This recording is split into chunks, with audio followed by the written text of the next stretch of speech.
You people with your weird noise videos, all it is construction work. So delete all your videos. I'm pretty sure you knew it was construction. You just wanted to make a fakey video. There's lots of them out there. So whoever's posted the first one, delete it. And then everyone else delete it because we know you were the biggest fakers, which was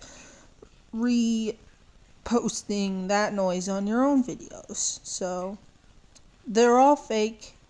They are all fake. Well, some of them aren't, but most of them are fake. The ones that all sound the same, they're fake. Someone heard construction work and then decided, oh, this is gonna be a 2012 end of the world noise video, so I can freak everyone out that are stupid. So,